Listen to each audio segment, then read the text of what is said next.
Listen, brothers, the fire is burning brighter. Tracks and Tackle Supply is officially open. We've got tough apparel built for real hunters. Shirts, hoodies, and hats that carry our message loud and clear. Plus scrape ropes from our brothers at Scrape Rope Company, a wide variety of game calls, whitetail minerals, attractants, and custom baits from High Octane Custom Baits. This isn't just a store.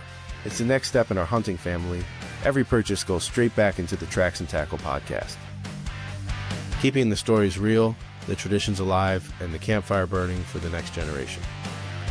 Head to tracksandtackle.com right now. Gear up, support the show, and hunt your hunt.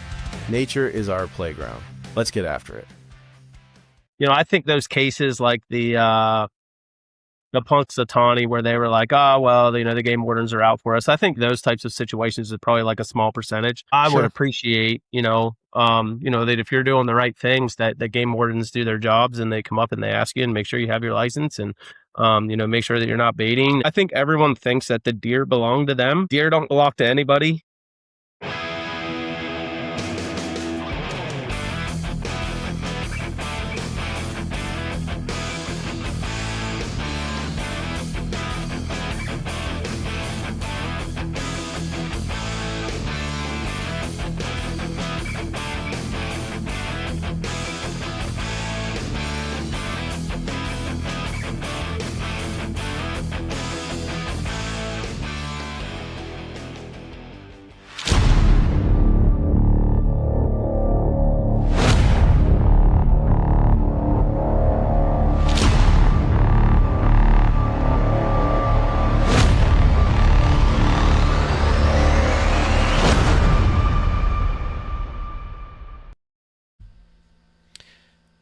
Hey folks, welcome back to Tracks and Tackle, and before we get it rolling today, I want to take a minute and introduce something new we're going to be working on. We're calling it the Community Scrape. If you spend any time in the woods, you already know what a scrape is. It's that bare patch of dirt under the licking branch where bucks and does leave their scent, a real communication hub. Kind of like the town square or the deer woods. Everybody stops by, leaves a message, checks the latest news, and then moves on. And that's exactly the idea behind this segment. From here on out, we've got a current event, piece of game news, regulation change, or something stirring in the outdoor community. We're going to drag it into the scrape. We're going to lay out the facts as clean as we can, talk through the different sides of the story, and then have an honest conversation about what we think. We're not here to tell you what to believe. We're just a bunch of guys who care about this stuff and want to dig into it the same way we would around the campfire. So joining me for these episodes is a guy a lot of you already know, Justin Barrick. Justin's been a long-time recurring guest and co-host around here, and I'm glad to have him locked in for this. And along with Justin, we're going to be having a rotating crew that includes his brothers Josh Barrick, Chris Barrick, and our buddy Chris Leitner as well, who's been on the show with us before. These guys, they bring a different perspective. They bring different experiences, and they're just a blast to hang out with. You're going to hear some strong opinions, some laughs, and hopefully a little bit more clarity on issues that matter to us as hunters and outdoorsmen. So that's the plan.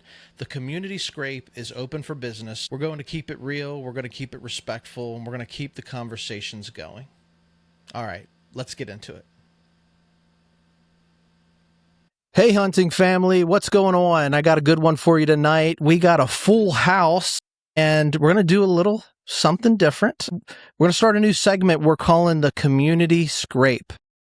I got the Barrick crew and our brother Leitner's with us tonight, and we're going to go around the ring here and get introductions here in just a moment. But the purpose of this segment really is for us to sit down and we're going to talk through some current events, different things happening in the outdoor and game news. And you know how that goes. Everybody's got an opinion. Everybody wants to weigh in. So that's what we're going to do on this segment. So let's start with my brother, Justin Barrick. How you doing, Justin? Doing good. What's up? Why don't you just take us around the ring here and get the guys introduced and see where this conversation leads. All right, so we got Josh back with us, brother Josh here tonight. How you doing? Good. How are you? Good. We got Brother Chris. So the whole Barrett crew's here tonight. How are you, Christopher? Doing good. I think we should play the lottery since all the Barrick boys are in one place. It happens every now and then. Usually takes a birthday. Lightning strikes. Yeah. Yeah. Lucky. So we got back for the second time on the show here, Mr. Leitner. How are you, sir? I'm doing well, Justin. Thank you for asking me. That's great. How are you doing? I'm fantastic. Never better. Glad to hear it. And Arrow Eagle, how are we doing in the Eagle's Nest this evening? Did you guys see the photos I sent you last night? Yes. That's literally the Eagle's Nest. If you look at where that trail camera's at. So I'm excited. The deer are moving through, hitting the scrapes, and they're showing up on camera. And just happy to be here, man. Like I say, living the dream. It's somebody's dream. All right. So, well, I guess, as far as what's going on right now, it's August 5th for all of us that, hunt Maryland specifically. We got September 10th, I guess, would be opening day. So we got a month and a week thereabouts before we'll be sitting in a tree for the first time. And, everybody else, Pennsylvania, I guess, would be about 2 months out. But I know at least 3 of us here are hunting Maryland, so we'll be in a tree before too long, but everybody's prepping. So I guess, as far as me, I've been trying to shoot some arrows in the yard, I'd say for about 3 weeks now. I try to go out and shoot, anywhere between 10 to 30 arrows, depending on how much time I got. Really somewhere between, at least 3 or 4 times a week. Got the kids out shooting a little bit, but that's about the extent of my getting ready, other than just checking pictures when they come in. But that's where I'm at. What do you got going on, Leitner, for getting ready to start filling the freezer?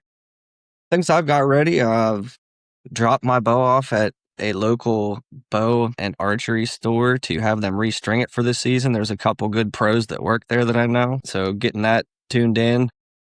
Get ready for the season. This Saturday, I got to take my daughter to get her hunter safety course completed. She's going to be trying to hunt for the first time this fall.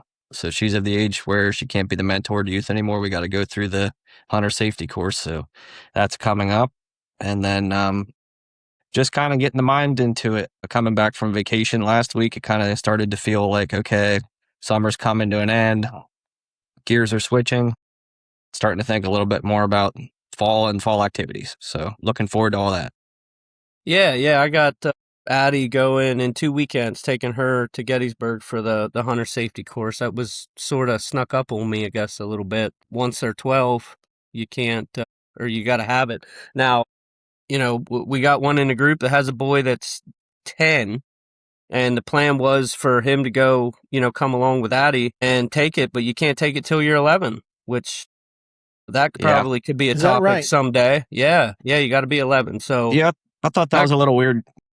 That could be a topic one day on, especially with them, being able to actually hunt before they're 10. Why would we not be able to take the hunter safety course until we're 11? But that's for another day. Chris, what do you got going on getting ready? Yeah, just starting to think about Maryland. I've never done anything to my bow preseason that you probably should. So I went and I had it paper tuned last night just to kind of see what was happening there. So I went through that process, and I don't know, I feel like I do well without doing that. So we'll see what happens when, we were messing with the tuning of it a little bit and the timing and all of that. So just getting that stuff ready, and honestly just pulling out all my hunting stuff. A couple places where I hunt, I haven't got any cameras out, but I have all my cameras ready to go. It's just finding time to drive an hour and, hour and a half, hour, 45 minutes to go take a walk, put my cameras up. So just trying to get ready for Maryland season to open up, and hoping that, what would you say, September 10th or whatever it is, it's not 90 degrees would be cool. So Been have there. my shorts packed just in case. Josh, what you got going? Just prepping. First, I want to know how the tuning process went. I'm kind of curious. How did that go? Crushed it. I did it with Smooth? Justin. Never did it. Told me to shoot in the paper, all that. And what'd you say? Fletching, you can explain We what was were happening. we were tail high, did it tail well. high, little right, and we made some adjustments. We did have to time the bow. Top was out a little bit, so made that adjustment, and So you hit the paper. Yeah. You did hit the paper, though. he did hit the Yeah, paper. I was in the paper. Did not Yeah, add any more mean- dents into the door. No. No. I stay That's a with start standard. rib cage at all times. Baby Keep it out of the steps. woods. Baby Yep, so- steps. Yep, he's got darn near a bullet hole. So Nice. it's Awesome. as close as you can get it. So we'll take it. That's awesome. Joshua. Well, as far as me, I just finally picked the arrow out I'm going to hunt with. So now we can start to go through that process of fletching and tuning and getting a tape put in. But Easton and I went and put some scrapes out last week, but we didn't get any cameras out. And we're a little bit further behind than we usually are, but things are creeping up pretty fast. Probably within the next week or two, we'll get the back of the truck situated for Maryland, get the bed back in and all that stuff, and get ready to get down and chase some deer. But yeah, that's where I'm at. Hopefully opening weekend we're planning on being down there, right? Yeah, we're going to be down there. And actually, I'm opposite of Chris. I hope it's 90. We've had some of our best opening days whenever it was 90, 95 degrees as Yeah. far as seeing deer and killing deer. I mean, I remember one year we killed almost a bed load of deer and it was 95 degrees. So Yeah. No, you're Yes. alone in that. that's where I'm at. I'll take I think 75. Justin shot one in a pair of shorts and that was it. I did. We've talked about that. So- I wasn't planning on shooting a deer that night, and I somehow Jedi mind tricked myself into doing it. But yeah, so That was a we good want to story. get on to the current event here. We're going to talk about tonight, Ron. What do we got? Well, listen, there is the main event, the topic of discussion, which we will get into in a moment. But I'm sitting here listening to you guys talk about getting ready for season, and I'm writing down notes. So first thought is somebody said something about, I really haven't done a whole lot with my bow. And I think about all the guys, like there's a lot of people out there that shoot all summer long. And they start, July, and they get going. But there's a lot of people that don't pick their bows up until right before season. So I don't know. I've got thoughts on that. Do you guys got any thoughts on? And maybe you are that guy. I don't know. But what are your thoughts on the archery hunter that doesn't put in the reps, and week before season they dust it off and then they go out and get after it?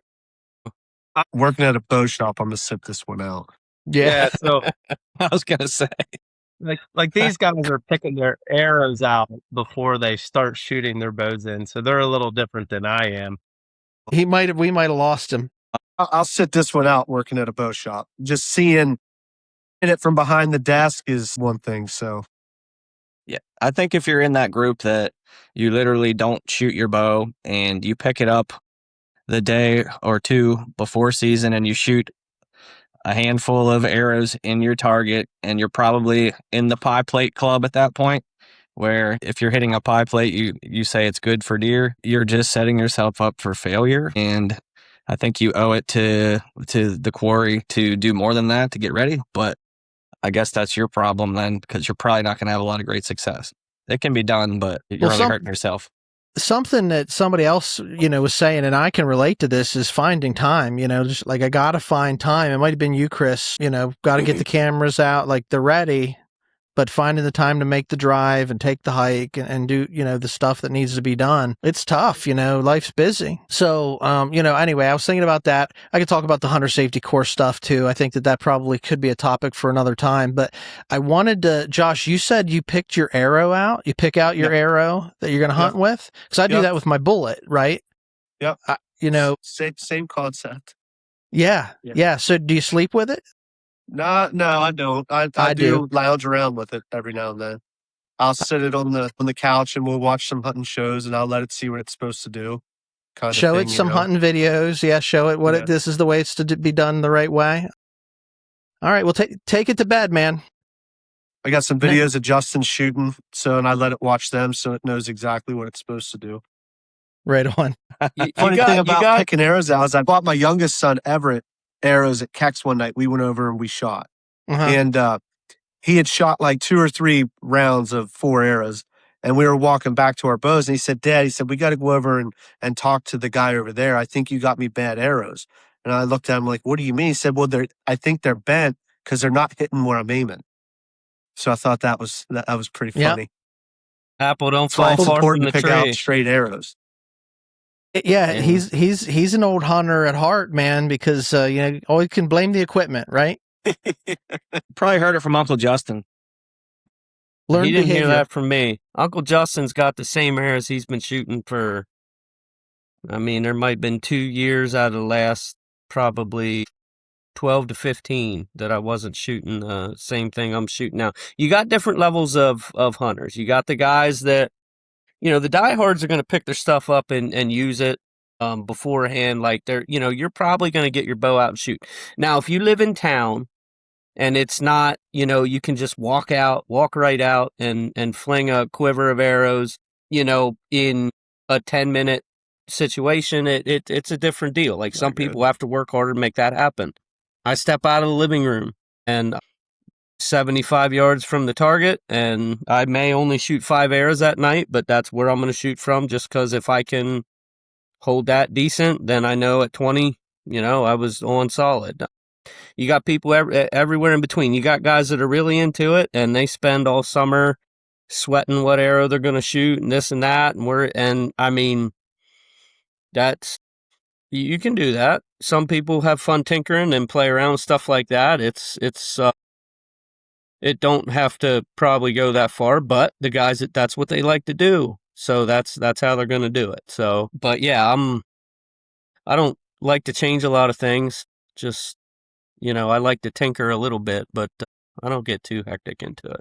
So what arrows are you using? You said you've been using the same arrows for years. What He's got shafts some are you arrows using? that I gave him, I think, a long time ago. I still shafts are have they? gold tips, just gold tip. I mean, I have mostly pro hunters, Pro hunters. but Mhm. I mean, I've bought the last couple years. We go up to Forksville and you bust some arrows up, and I've gotten some of the lower level, or I guess it'd be the mid level, the green gold tips. And I mean, look, they're carbon arrows.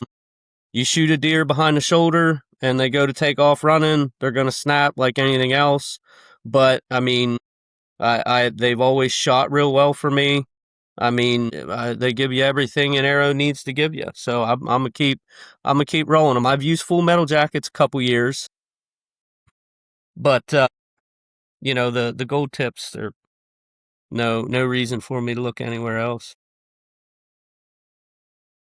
So I've got, before we get into, and I will transition here, but I'm having fun having this conversation. I went to a buddy's home. I haven't seen him in several months. Went to a buddy's home last Friday, and he walks out and he gives me this old bear archery recurve. Probably, I'm thinking of things probably from the 70s. It's probably older than that. I was researching the patent numbers on it. It's probably from, the 60s or late 50s. And so I need to get out and have one of you guys take a look at it. And it looks usable. He just picked it up. Somebody's throwing it out, and he grabbed it because he figured I'd like it. And so like, it's a pretty freaking cool gift. So I got to get that thing a string on it if it's good. I don't want it just to be I might become a traditional guy here in the next couple of years. Probably not this year. It's tough. It's cool to play with, man. They're fun to play with. As an archery guy, I want to make it a little bit difficult on myself if I can. So then I can blame it on the equipment, right? There you go. As long as it's not twisted, it should be good. Yeah. So if you can stare down it and the limbs aren't twisted, It should be looks fine good to from put a me, string but on. I want a second opinion. All right, guys, well, let's get into this. Our topic tonight's going to be the Supreme Court ruling here in PA about the warrantless searches, and I'm just going to give us a background here on this. There's a unanimous 7-0 Pennsylvania Supreme Court decision in a case brought by Punxsutawney Hunting Club and Pitch Pine Hunting Club, represented by the Institute for Justice. The ruling was issued against the Pennsylvania Game Commission's practice of warrantless entries onto posted and private land. There's been a lot of social media conversation about this right now. And so what I want to do is I want to kind of set the table, set the landscape for this, and then I'm going to open it up for conversation. So here are the facts, right? The facts are, and I don't want to give a biased position on either side. So for years, Game Commission has routinely sent officers onto private posted land, including the 2 hunting clubs in question, without warrants or notice to conduct surveillance and their investigations under longstanding open fields doctrine. And we'll talk about what that means. That doctrine is rooted in a Supreme Court case from 1924, but it generally allows warrantless entry onto private land beyond the immediate curtilage of a home. The clubs argued that Article 1, Section 8 of the Pennsylvania Constitution provides greater privacy protections than federal Fourth Amendment when landowners have taken clear steps to exclude the public, for example, posting their land. All right. And the court agreed. So the court held that when a landowner has demonstrated a reasonable expectation of privacy by notifying the public that the land's private and the trespassing's prohibited, government agents must obtain warrants based on probable cause or meet recognized exception before entering. And the decision reversed a lower Commonwealth court, and it applies statewide. So I want to there's two sides to the story, right? You have the landowner side, and then you have obviously like the Game Commission side, because they're the ones that had this brought against them. But so from the landowner or the privacy rights side, you got hunting clubs and private landowners. They viewed the Game Commission's practice as treating private property like public land. Generations of members that have used these clubs as private land to hunt, relax, and build community, which is what we're all about. Being subjected to warrantless entry and surveillance felt like an invasion of privacy and property rights. And the lawyers framed the win as a restoring foundational American principle. Private land is yours, and the government does not get to walk on it just because it's not the house itself. Quotes from the club's presidents emphasized that ruling it protects special character of private hunting ground and puts the Constitution above agency convenience. For many sportsmen who own or lease land, it's a clear victory for property rights and a check on government overreach. That's one side of the coin. The other side would be the Game Commission or law enforcement side. Wildlife officers, they rely on the ability to enter open fields to investigate poaching, trespass, illegal baiting, other violations that often occur far from houses, right? If you're going to bait, you're probably not doing it right in your backyard. Open fields doctrine has long been the practical tool that allows them to do their jobs without having to obtain a warrant for every piece of posted ground in this large state, right? So from the enforcement perspective, requiring warrants on all posted private land could slow investigations, could reduce deterrence, and it certainly makes it harder to catch serious violations before evidence disappears. The commission had operated under a federal standard that most other states still follow. The ruling raises the bar specifically under Pennsylvania's Constitution and could create operational challenges for field officers who previously could move more freely across the landscape. So that's setting the table and giving you guys both sides of this. So the open fields doctrine, very simple outline. The open fields doctrine is a long-standing federal rule that says the Fourth Amendment, protection against unreasonable searches and seizures, does not apply to, quote, open fields. In practice, this means government agents, including game wardens, can either they can enter private land that's outside of the immediate area around a house, which is called curtilage, without a warrant, without probable cause, and without the landowner's permission. Here's a couple important points. It applies even if the land's fenced, gated, or posted with no trespassing signs. It covers woods, fields, pastures, and most rural property, roughly 96% of private land in the United States, according to some analysis. So that's the majority, right?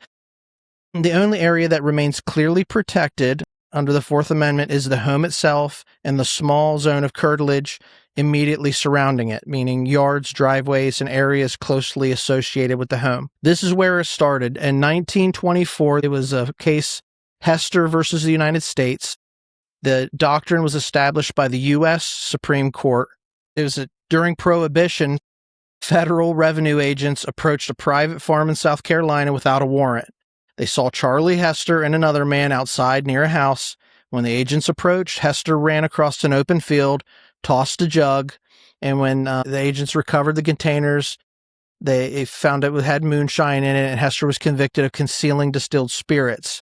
So the court's holding, Justice Oliver Wendell Holmes, the court ruled that the evidence was admissible in a very short opinion. Justice Holmes wrote, "The special protection accorded by the Fourth Amendment to the people in their persons, houses, and papers and effects is not extended to the open fields. The distinction between the latter and the house is as old as common law." So the court treated open fields as outside the Fourth Amendment's text entirely, and that ruling has been reaffirmed over decades. Most notably in 1984, there was a case which made it clear that even a fenced and posted land is still considered open field with no reasonable expectation of privacy under federal law. So the Fourth Amendment, I'm just going to hit this, and then I want to cover the Pennsylvania Constitution, and then I'm going to turn it over to you guys on this, because this is an interesting case, and I want to hear what you have to say. The Fourth Amendment in the Constitution says we have the right of the people to be secure in their persons, houses, papers, and effects against unreasonable searches and seizures. It shall not be violated. No warrants shall issue, but upon probable cause, supported by oath or affirmation, and particularly describing the place to be searched and the persons or things being seized. That's the Fourth Amendment. That's a U.S. federal constitution. The PA Constitution, Article 1, Section 8 says, "The people shall be secure in their persons, houses, papers, and possessions from unreasonable searches and seizures, and no warrant, search, any place or seize any person or things shall issue without describing them as nearly as may be, nor without probable cause, supported by oath or affirmation, subscribed to by the affiant." So the key word and the difference between the federal and Pennsylvania Constitution is the federal says effects and Pennsylvania says possessions. The federal Fourth Amendment lists persons, houses, papers, and effects. And so the courts long read effects narrowly to mean personal property, like bags, vehicles, etc., not land. And that's the textual reading that happened in the open fields doctrine to take root in the Hester case. The Pennsylvania Article 1, Section 8 uses the word possessions, and the Pennsylvania Supreme Court in the recent Punxsutawney Pitch Pine ruling examined the original meaning of that word in the late 1700s and concluded that possessions was understood to include land and real property. And because of that broader language, Pennsylvania's independent constitutional tradition, the state held that Article 1, Section 8 provides a greater protection than the Fourth Amendment for posted private land. So in short, under federal open fields doctrine, a game warden can generally walk into your posted woods or fields without a warrant. Under Pennsylvania, this new Pennsylvania interpretation, if the landowner takes clear steps to exclude the public by posting it, by fencing it, by gating it, the landowner has a reasonable expectation of privacy, and government agents, including game commission officers, now must get a warrant before entering that land. So this is the recent Pennsylvania Supreme Court decision. It's significant. It does not change federal law, but it rejects the open fields doctrine as a matter of state constitutional law, posted private property in Pennsylvania. I know I just gave you guys like the water hose, right? The fire hose. But does greater privacy protection for posted land ultimately help or hurt ethical hunting? Like, let's just roll with that. Yeah, I'm kind of mixed on it. That's why I wanted to present both sides. Go ahead, Josh. I think I don't know how familiar you guys are with the Punxsutawney and Pitch Pine camp thing. I think where the Game Commission kind of started to, I totally agree with their complaint. I get that they put cellular trail cameras on their property to try to catch them from baiting. I totally disagree with that. Like, I don't like that at all. I feel like that's wrong. You should not be allowed to do that just by word of mouth, saying like somebody's baiting. So they go in and they put surveillance. That's like wiretapping your phone kind of thing. But it's going to make it really hard now to keep people in line. I think I really do. I think it's going to be like all these people you hear, that complain about their neighbor baiting or complain about all this stuff. Like, it's going to magnify that, I think. And I think this down the road, the doors that this just opened down the road, both good and bad, but there's plenty of them. I'll let you guys go before I keep talking. I'm sure that you guys are going to cover some of the stuff that I want to say, but I don't know. I'm kind of mixed on it. Chris, thoughts from you? I think it's bad. I think the amount of stuff that goes on private land now is only going to be worse. I don't think there's I don't know what you would do about the numbers, but my opinion is that private land, probably has the most violations in terms of poaching and, different things that you can be cited for than public land. So now people knowing that it's going to be harder to kind of have someone post up and find something out, it's probably just going to become normal. So I don't know. I'm different about it. I don't like it. If I'm hunting somewhere and a game warden comes up and checks me or something like that, or thinks that I'm doing something that I shouldn't be doing, so be it to me. I mean, yeah, it might ruin one of my hunts. I think those cases like the Punxsutawney where they were like, oh, well, the game wardens are out for us. I think those types of situations is probably like a small percentage. I would appreciate, that if you're doing the right things, that the game wardens do their jobs and they come up and they ask you and make sure you have your license and, make sure that you're not baiting. And I think everyone thinks that the deer belong to them. Deer don't belong to anybody. So I think in that case, it's very easy for people in the hunting industry. And we're going to talk about something a little bit later that kind of defines that as far as what people are trying to do with the hunting industry and things like that. But like right now, everyone's getting pictures of deer on their cameras and, oh, that's my buck. That's this. But those landowners are the first ones that, are going to be complaining about a neighbor that they think is baiting and taking deer away from them. So I don't have a problem with game wardens, but again, I've never really had game wardens seeking me out. But I feel like if you're doing things within the rules that isn't going to get the attention of a game warden, then you should be okay. But I think it's going to increase the amount of things. Look at all the poaching and stuff cases now. And now it's going to be a lot harder for someone to do that. Even if someone drives by and you have 10 deer hanging out in your yard, they're not going to be able to do anything about that until they, come back. I don't think there's a visual situation where they're going to be able to. If they they'd have see, probable cause. Yeah, I think if they directly see, they can see it from a road. They can come and check it. And what I'm not sure of, and I feel like a lot of this just isn't hang super those 10 clear. deer out back of the house. But and I mean, you can do that, and that's what somebody's going to do. It's the gunshot thing too.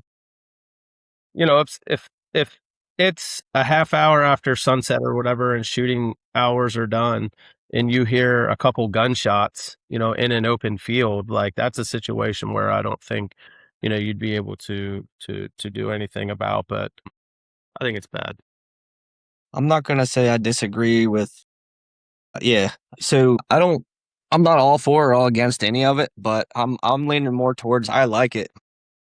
That case in particular, the Punxsutawney and the Pitch Pine, I think was a good cop, bad cop kind of community thing.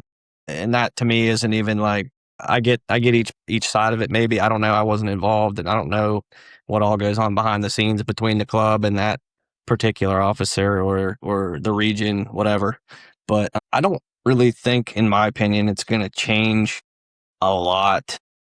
The people who have pieces of private ground that are big enough that they don't have to worry about somebody seeing stuff from the road. Say they have a corn pile in the middle of their 200 acres they're hunting over it. They're going to keep doing it.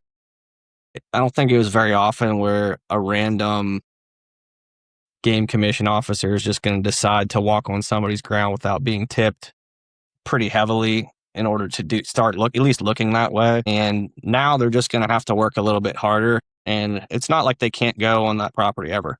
They just have to get a warrant, and they have to find reason to be able to get that. And I don't think it's going to be all that hard to do that. All he needs a little bit of communications with some of the neighbors or whoever the whistleblowers are. And with a little bit of time and effort, I think they can get a warrant and then pursue that however need be. Or, I think in some of these other states that don't have that, they use other means. They develop other means to get done what they want to get done and do what they want to do. So I lean towards the side of being free as an American and as a Pennsylvanian.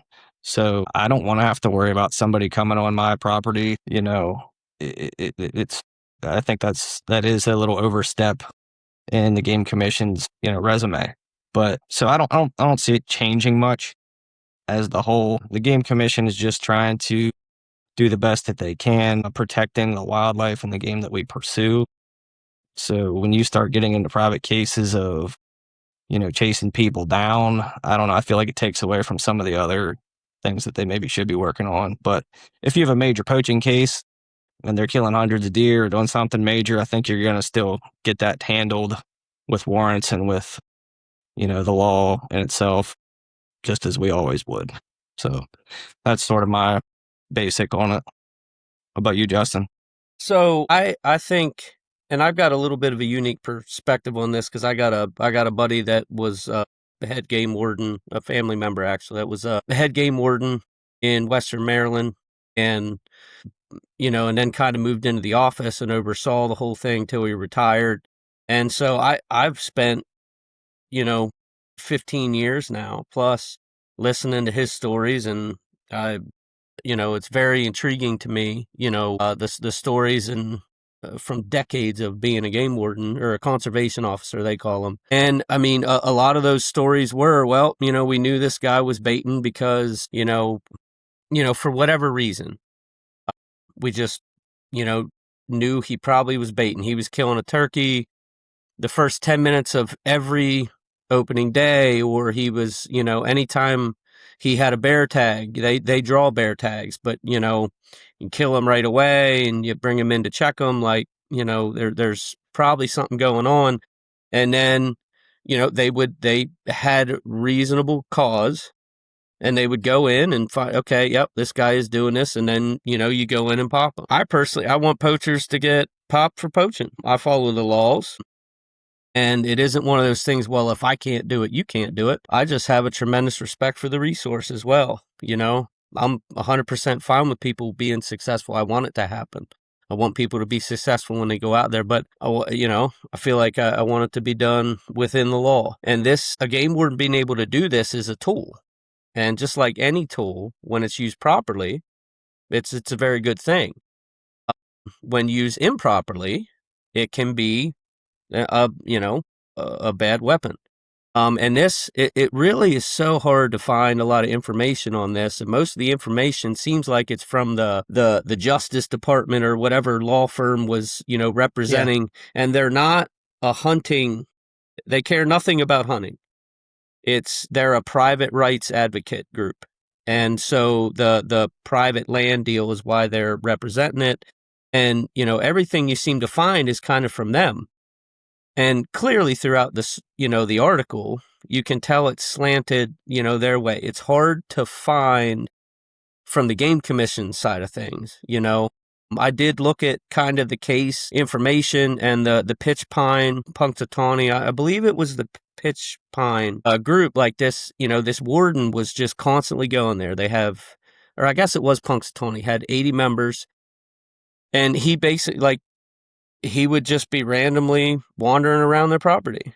And, he ran into a couple, members a few times. And the one time the members asked, why are you here? Oh, well, it's just, you guys got 80 members and, the odds of catching somebody doing something illegal are, maybe better for me here than they are elsewhere. That's not a reason to go on private land. Like that's incorrectly using the tool.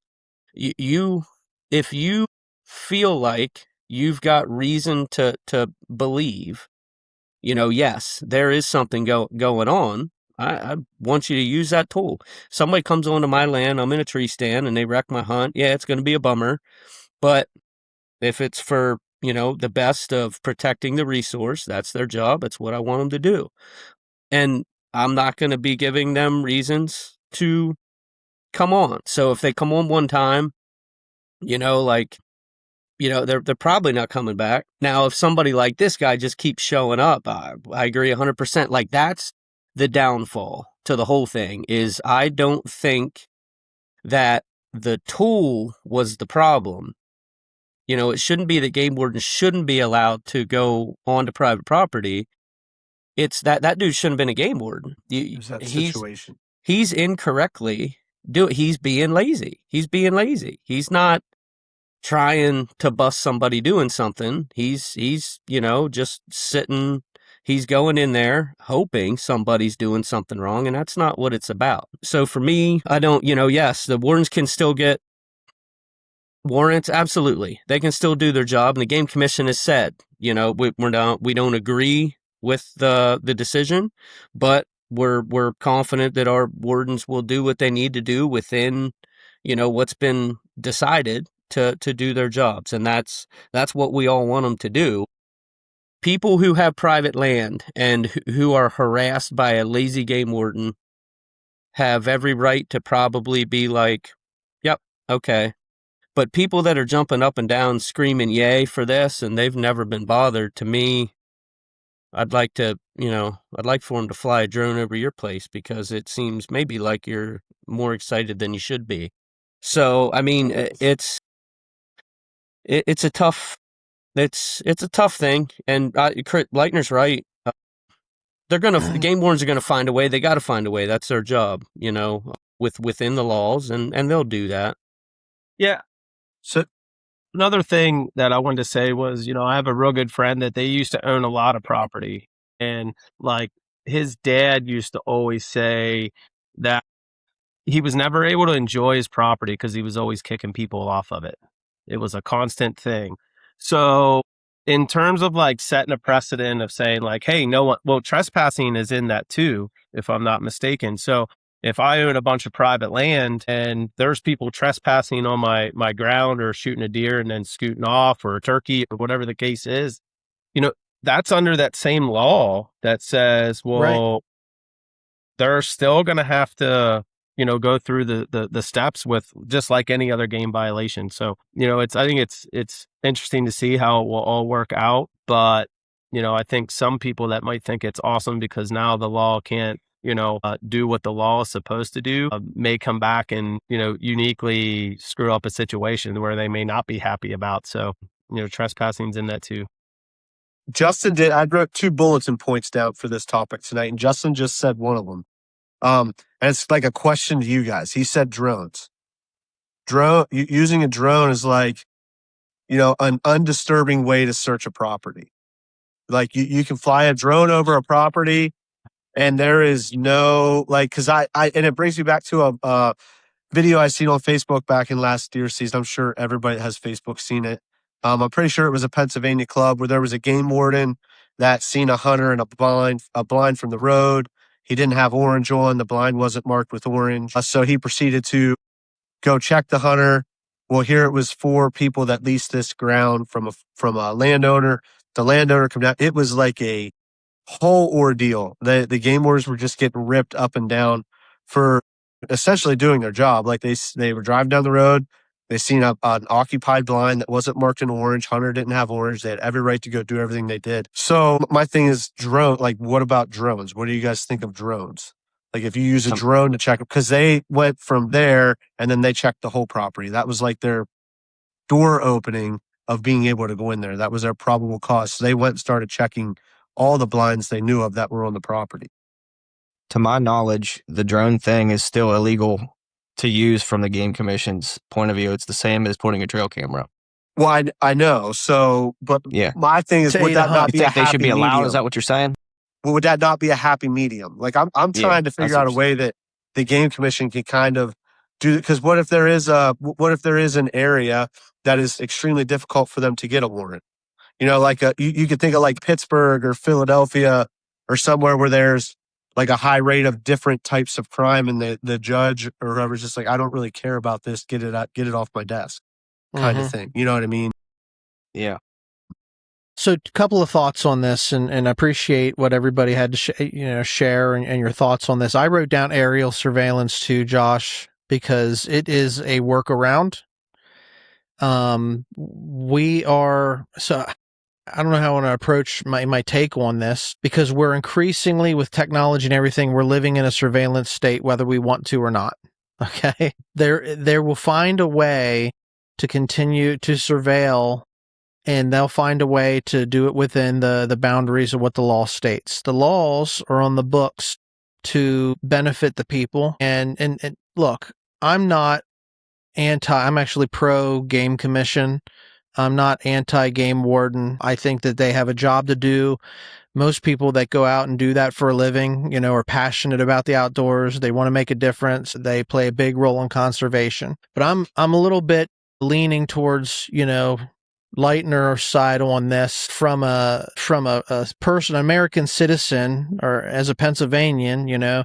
I want to make sure my rights aren't going to be infringed. And doesn't matter if that's my right to bear arms, if it's my right to have a podcast and say what I want, if it's, we have certain rights that shouldn't be pushed back on. And Justin and I, we've talked about a lot of this, offline on this. The purpose of the Fourth Amendment, it really was, so British soldiers couldn't just like come in, commandeer your house and take your arms and that sort of thing. Not that that's happening in this situation. Like, I like Justin's point where he's saying it's a tool that, if used in the right way, can be positive. Yep. But if it used a negative way, it could really get out of line. I think back to, the Game Commission's been around for so long, but Pennsylvania predates the Game Commission. At the end of the day, we all have a responsibility to do what's right when it comes to taking care of these animals, to managing wildlife herds, to play within the rules. And as much as I hate that I have to buy a license to go, somebody said it, like the landowner thinks they own the deer. Well, the government doesn't own the deer either, but I pay them a license to go shoot a deer. They're giving me permission to go. So I understand the conservation side of it, but I think it's upon us as outdoorsmen to do the right thing. And the guys that are out there poaching, baiting, doing it the wrong way, doesn't matter what the law is. It's kind of like a gun-free zone. You can take all the law-abiding citizens and don't, carry a gun, but the criminal's going to still carry a gun. So I think the guys that are going to bait are going to bait. The guys that are going to poach are going to try to poach. And I'm in agreement. Like, I'm against all of that. But as a landowner, I feel like I should be able to do what I want on my property without needing permission from Big Brother to do it. And so that's, like, I don't know if that's right or wrong, but that's where I land on it. And I know that that's maybe not the popular opinion. Well, So it's just a slippery slope. There's two sides. and there's one thing here that last night I got working at the shop, my boy Pete's point here, that we were talking about it, and he brought up, okay, game wardens, but what about fish wardens? There's a lot of streams that go through public or private ground, right? They can go the waterway to check for fishing licenses, stuff like that.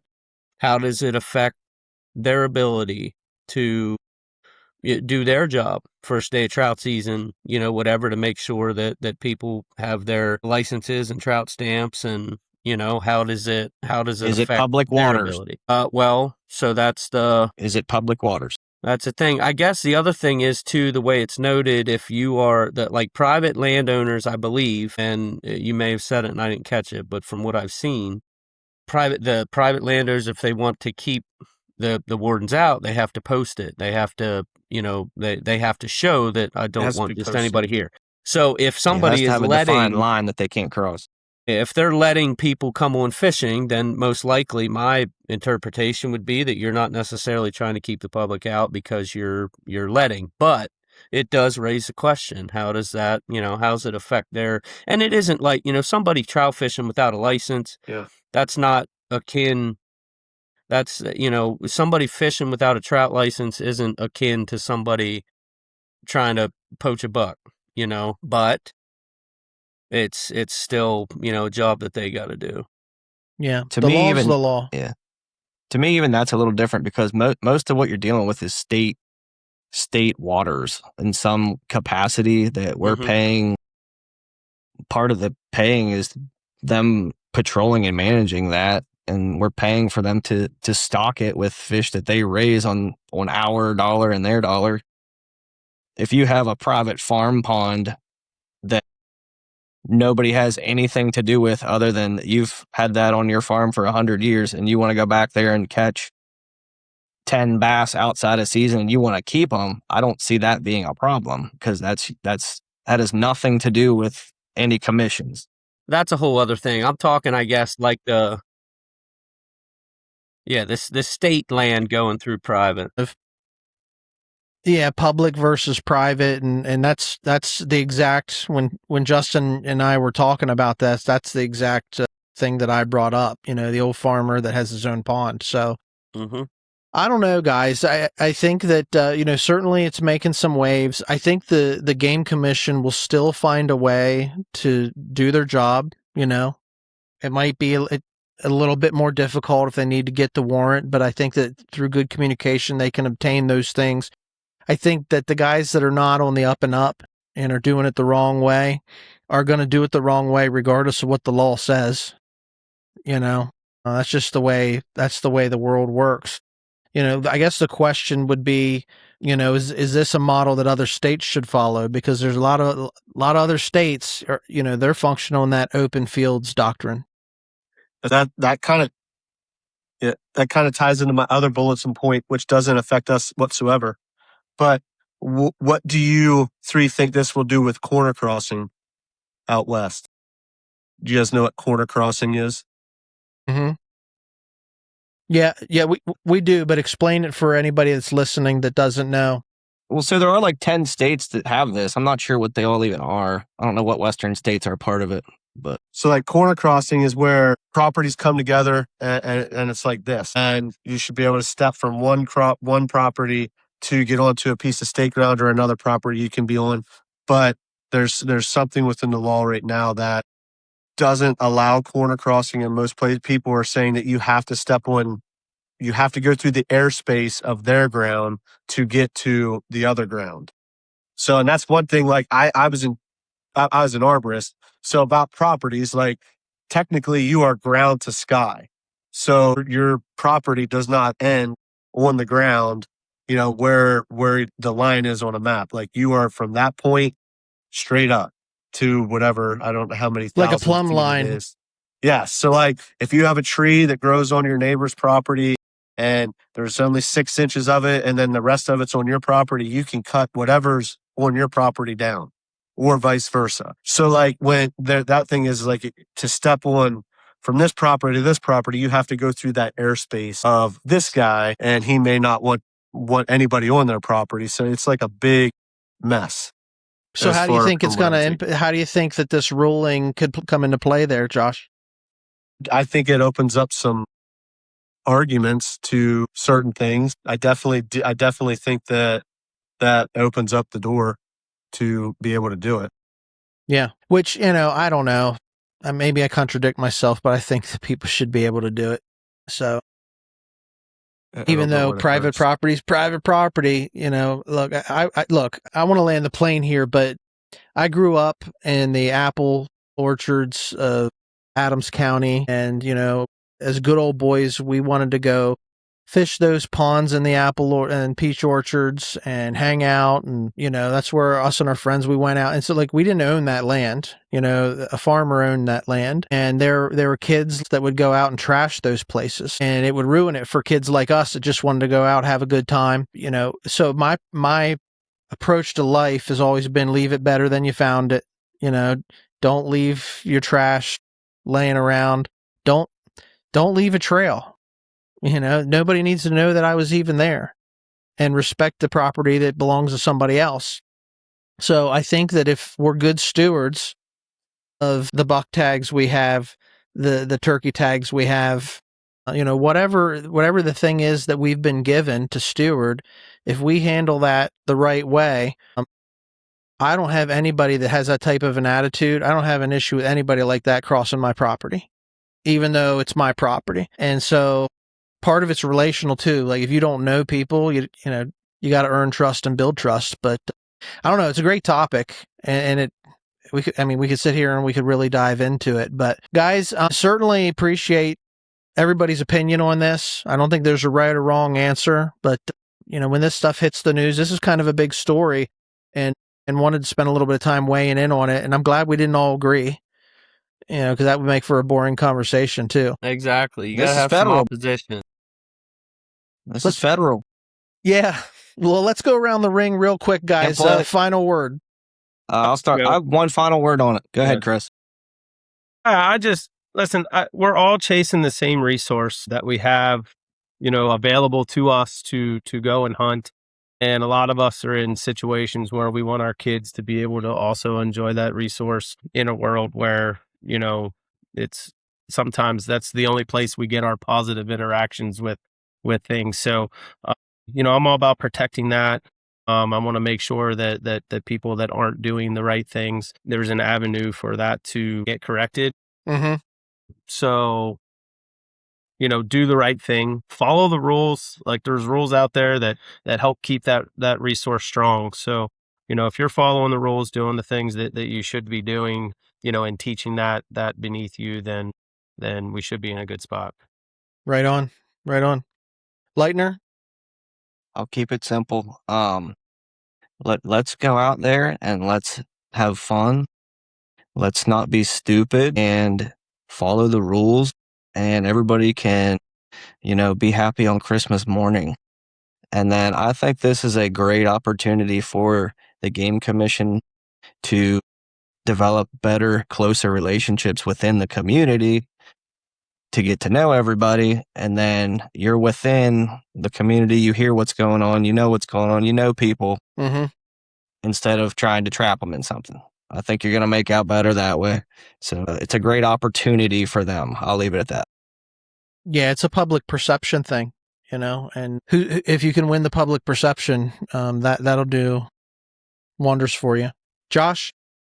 Yeah, see something, say something type deal. Help them out, help your neighbors out, help your kids out. It is a resource that, isn't unlimited.